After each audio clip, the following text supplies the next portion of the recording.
questions. That be God of planet Earth. I don't think I'd feel like it.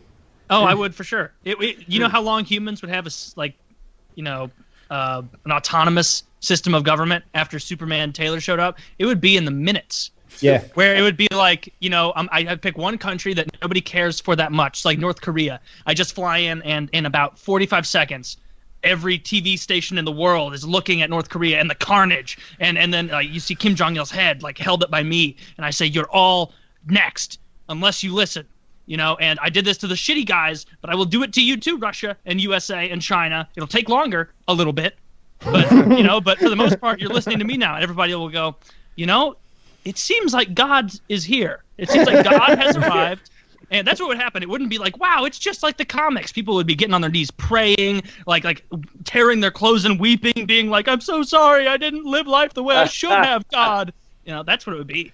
Oh, I would Super totally me wouldn't be the me that I want to be, right? Like, I would take you to mow the yard at this point, though. You can do it like a second, right? I think I'd do it the same way. I don't know. This is what it would be. It would be a voucher system. So I'd be a benevolent dictator. It'd be a voucher system by country. They get 3 every year off the bat. They can say, hey, we're having a huge problem with an energy crisis. We just had an oil rig destroyed, so we need you to dive down, rebore that hole real quick. Here's one of our vouchers for 2017. And I go, here you go, thank you. You can earn another one if you get along nicely with everybody else, and if you do these trade deals or whatever, and you get along and we stay peaceful. Everybody gets a free voucher at the end of the year if there's no war, and like a freebie. And that's how people would really very quickly get in line, I think, because if they got out of line, I'd go, oh, Syria, oh man, are you all out of vouchers this year? Maybe act up less next year. And it would pan out. I really do think not Superman. This is I would be an evil Superman as well. This is, but it's not Superman. This is like a global Hitler. Hitler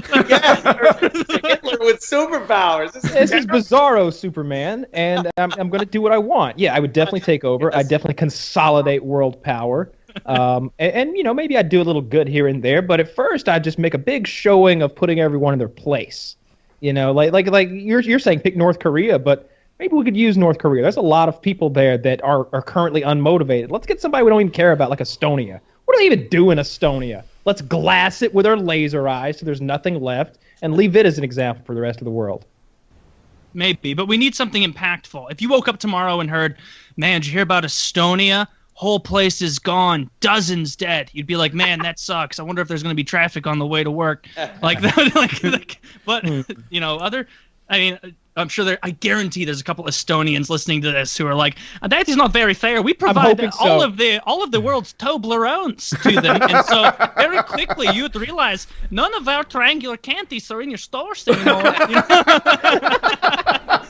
Oh, you think you can get your nougat fix anywhere until all Toblerones off the shelves? You send that to Germany, try and have them make it. They'll fuck it up. Like that. Well, I take off in my backyard regularly from my own personal plane. Let me explain how it works. We don't do any of that. All right, I'm going to tell it in fast forward. I was born in southern New Jersey in the middle of the 70s. When I was a little kid, I would get cracked lips. And my mom would always hound me, you need to use chapstick, you need to use Blistex or some shit, keep your lips from cracking. And I would do this thing with my lower lip where I'd stretch it out like that. And I would make it crack, split open to the point of it bleeding. I remember having a fissure in the middle of my bottom lip, a huge visible fault line of where I would re-crack it and re-crack my lip open and re-crack it open. And it was something oh, that hurts. But I just, I'd feel the tension, it's about to burst back open, and then it would.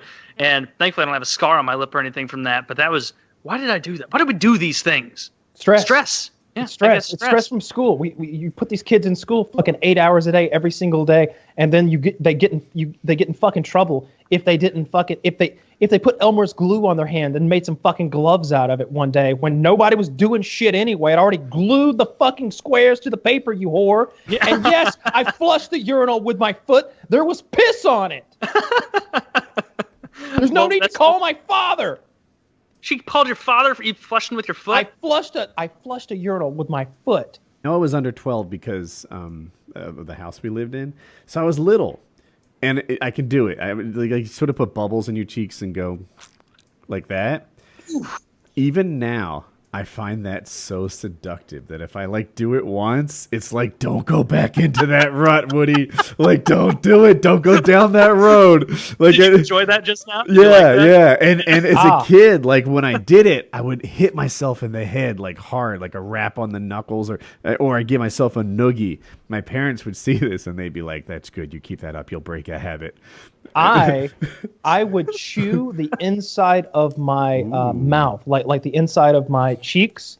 I would sort of like with my back teeth, I would bite it and like chew off like the loose skin to the point where now I can feel rough places, which are essentially scars there, where I did it so fucking much, and it was all of these things were fucking stress. It was all stress, obviously. Like, think about it. They're all like stress reaction, like related things from fucking elementary school. They're all from the 4th grade. From you cunt, Miss Evans, you 6'3" big bird bitch.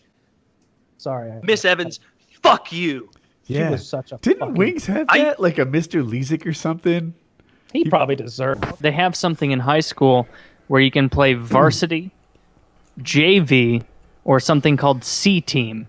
And C team is where like really good middle schoolers and really awful high schoolers congregate as a team. At least this is how it is in the Midwest. Yeah, I think here too. Yeah, and they allowed me, my junior year of high school, I always wanted to play out, like play as a forward instead of a goalie. And I was a goalie for varsity and for my real team. And they were like, hey, if you want to play forward on this C team, you can do it. And I was like, are you serious? So I can hit people, I can like skate around and score. And so they let me join the C team. And in my first game, I didn't fully I understand the rules, but I didn't understand the rule of you can't take more than 3 strides before hitting someone. And I also didn't understand boarding, which was when you hit somebody, like if you hit somebody right up against the boards, it's just a clap. And they just hit up against it and bounce off. If you hit someone who's this far away from the boards, they fall so hard, he knocked the pane out. And the pane fell, and they had to have a team of people come back and put the pane in because I hit him so fucking hard. And then the next play that I got a chance, after I exited the penalty box, 3 seconds playing forward, already in the box for 2 minutes, got out, and then just tripped someone so hard, or someone was on a breakaway towards my goalie, and I thought it would be a good move to just kind of like slash him, like I've seen people do in games. I was like, all right, I've seen this. Yeah, I've seen hockey. I've played goalie. I know how this works. I just kind of slash him, and he drops it. And I must have hit him way too hard because I was using a heavy wooden stick that was old instead of the light graphite sticks, and I broke his ankle. And he fell down screaming. This is like what the fucking Canadians did to the Russians. Yes, the Flyers. Pretty much. Yeah. Broke his ankle and he fell down. And then they had to bring a stretcher out, and I just had to stand there. I had to stand there. Taylor the Slayer. Shame. I had to stand there in shame. Wearing like ill-fitting pads that people just donated to me. So Now let me ask you, when you do that, Frankenstein of hockey, wearing ill-fitting pads, watching this kid get carried off.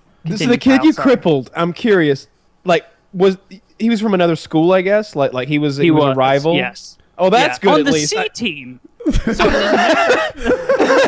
Do you recall? I just ruined his year. He's a Do middle you remember? schooler. Do you remember if he was a middle schooler who was great and was like a shining star who was gonna go NHL at like 17, or if he was like some like senior who was just crappy and I don't remember. It wasn't a senior who was crappy, but I remember that like at that age, like being a junior in high school, I was already like the size I am now. So there's like a little over 6 foot guy barreling down on a 5'2" kid, like just sweeping at him because I wanted to keep scoring. You should have been able to catch him at that size. What a fucking monster. Crack. Yeah, Dude. I didn't realize what I was doing, but I tried. So someone That's bigger actually, than me. going back to my story, that's only one of the 2 times I've broken someone's ankle when they were playing. And the other right, one so- when I was a goalie. And if you're, like, Kyle won't understand because he never played hockey, but when you're a goalie, like, you're basically like a chick in a bar. If anyone fucks with you at all, there's a bunch of people to come be like, what are you fucking with him for? What are you fucking with him for? And just, like, immediately defend you in any situation. But They also pull shit where they try and splinter you, and they try and just jab at you for no reason. And What's splintering you? Splintering is the area between. I'm trying to describe it correctly. Where your knee bends, and the mid part of your thigh, where your hockey pants go. A lot of goalies don't wear protection there. They just have their skin, and so if you cover a puck, you're icing the puck to end play.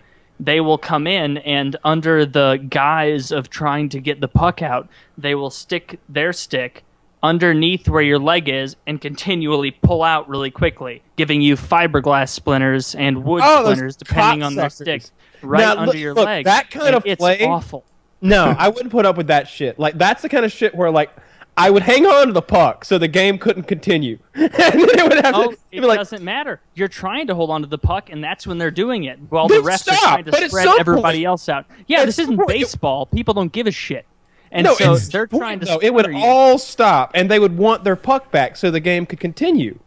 Yeah, and that's see- when me and this guy would have to face off. Like, there would be no splintering. Like, I would have to leave the game to get my Band-Aids, first of all. So, on my way out, I gotta fight this guy. Like, that's because I'm leaving anyway. Like, there would be I wouldn't continue a game after being splintered, and I'd have to hurt that person so goddamn bad for splintering me. Exactly. As a It never goalie, do you got feel hurt like him. you can't fight? You gotta hurt him real bad. And so I took note, and I remembered. I was like, all right, number 59. Number 59. You pulled the water Is boy. that the right number? And he was forward. And so I knew that next time number 59 was trying to block me up and screen me so I couldn't see the puck, and then a big group of people came in so the refs couldn't see, I was going to do something. So the next time he did, he got into my crease, which is the blue circle in front of where the goalie stands. And when you get in a goalie's crease, you're in his house. You're in my house. I'm going to fuck with you. And so I took my bladed goalie stick. Look it up if you don't know what a goalie stick looks like. It's basically a sword made of wood. And I just was down there, and I just saw him, and I was like, number 59. And I just hit him right on the back of his ankle. So fucking hard. I shouldn't have, because it was like a permanently damaging move. He went down like a pile. Crippled him. It was like someone dropped a sack of potatoes from 6 feet, just and then just all of his weight hitting the ground, and then me standing there like a chick at a bar, like, I don't know what happened. I don't know. As the refs move everybody aside, like, what's going on here? And the guy's going, no, the goalie hit me. I don't know. No, I'm just trying to stop the puck. So, Had he splintered you just prior to this? Is that what he did to you? it was probably like, honestly, probably like 10, 12 minutes prior in the period. what But he you got to did. wait until the next time they're close enough to you for you to do it. I'm so on board with this right now, I can't tell you, because I don't like splinters. I really hate fiberglass splinters, and a splinter back there, like, that's tender flesh. It's horrible, dude. How like, come you then didn't go you for play the the rest between of the the leg game. shot? Yeah, you I- play the I rest of the thought- game with splinters. And I it's thought awful. the way the story was going to go is you took your stick and you went straight up between the legs. I'd have been so mad I'd probably hit him in the head. Oh. That You would, like your move better? I like his move better. Yeah, that was. To be fair, you don't have to go like. "Ugh." Like, all I needed was like a little raise from like here to here, and then just wrap him right on the ankle, Right. really fucking hard. And he couldn't play the rest of the game, and probably nice. not the season. He never played again, cocksucker. Oh, that makes me mad. That splintering thing, like, that's so absurd. No, I don't know if people at all. still do that, but that happened to me so many times. I have little scars on my leg from where people got raked scissors. shit. I'll just ask, what is the correct way to wipe your ass?